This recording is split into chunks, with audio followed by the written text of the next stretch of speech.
Black is the body, mother on earth.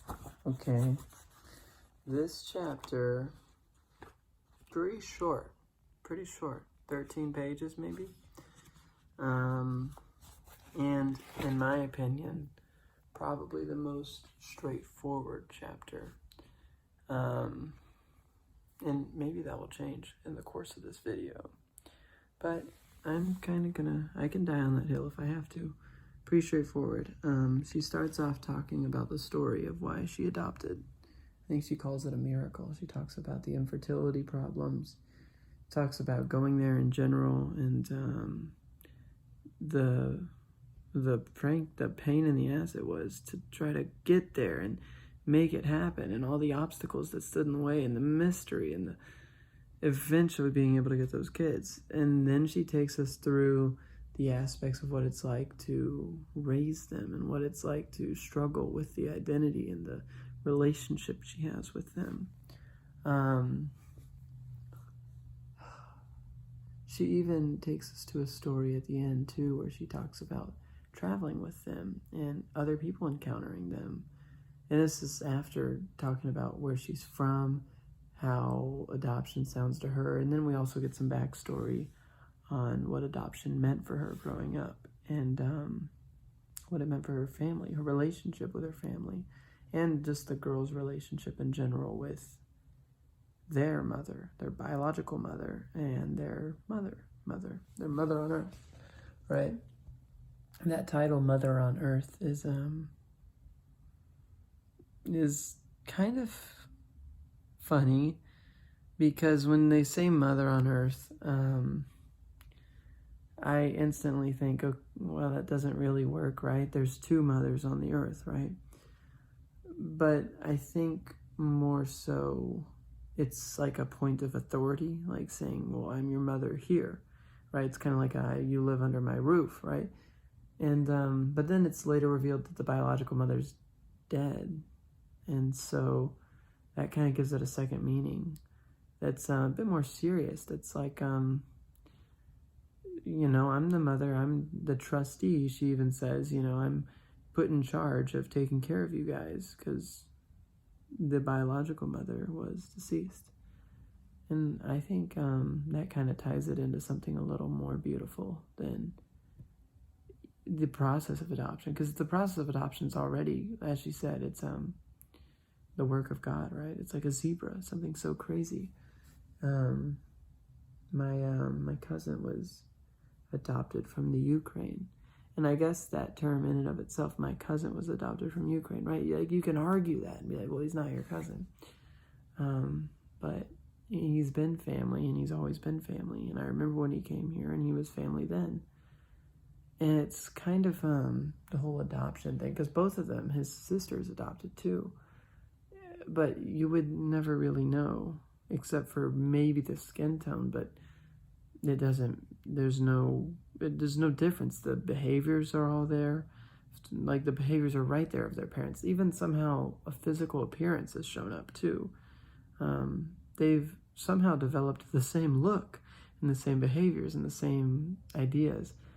And that's just the whole thing about putting two people in a relationship and making that happen is going to result in a bond. I know in America it doesn't happen a lot, but a lot of people will still do arranged marriages. And those two people may not know each other when it starts, or may not know each other well, but then they get in the relationship and they go about it, and they choose to put that love on each other.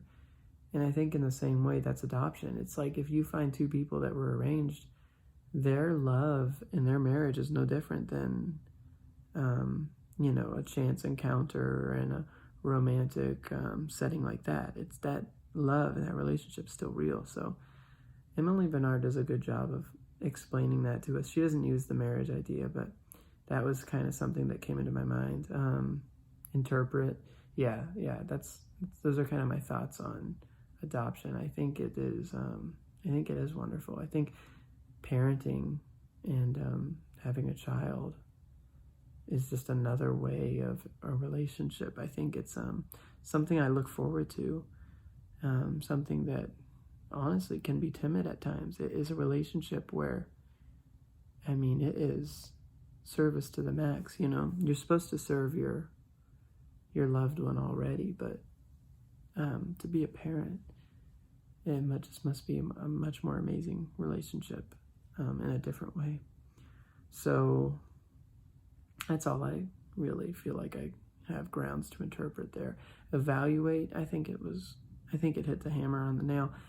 There was a quote that I really like, and I know I'm always like, oh, I hit the hammer on the nail, and I talked about this last entry too, but I'm sorry. To say evaluate, I am not going to, come on, don't be assigning me a book and tell me to evaluate. It's obviously good. She obviously did a good job.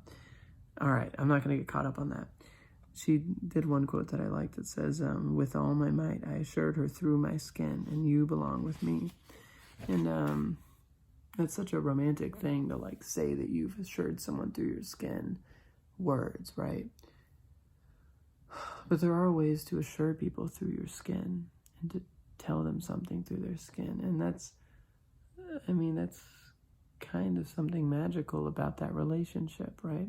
She's built a relationship where she can speak through the skin. And sometimes with my loved one, I can reassure her through my skin. And it is something that takes a little bit of time, but it's just underlining the fact that like that's a real love-based relationship. And it's no different than a biological, relationship there. Let's see, is there anything else to evaluate there? Evaluate. Oh, come on, man. I like that one quote. I'm taking a peek at the book. I'm taking it, but I'm not going to say much more. I do like how she gave us subtitles on the little sub-chapters. I think that was new for this. And that kind of gave it some fun themes that I could hold on to the whole time. And I also kind of like how the title was able to play into the story. I'm pretty sure it does that with all of them, but this one kind of felt a little bit more real, as I kind of talked about it earlier.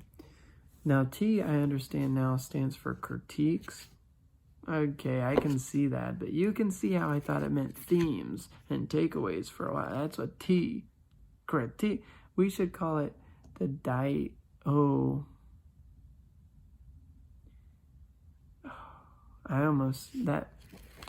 that would almost be a homophobic slur, wouldn't it? All right, don't worry about it. I'm not gonna say that. That would be rude. Oh man, that's mean. Anyways, yeah, critique. Okay, let's see. Man, come on. I already feel bashful about that. Critique almost feels like evaluate. I think I'm going to I'll critique as in, I'll give my takeaway. I really think this is almost another love story. I understand how Interstates, I say almost because I called Interstates a love story. I understand now that I may have missed the mark with calling Interstates a love story, but at the same time, I challenge that and say, no, I think that was a love story. That's what I got out of it. Love has been on my mind, right? Last week was Valentine's Day. Or is it this week? It was this week. Oh my gosh. But love is something I drew out of that one for her and John. And love is what I'm drawing out of this one too. And I think more people would probably agree with me on this one particularly. But I think Emily Bernard's giving us a case study for love, for parental love, and for choosing to love, and for choosing to, honestly, write your own rules with relationships. So I think that's about all I'm going to say for this. Hope that suffice. I hope I didn't offend with my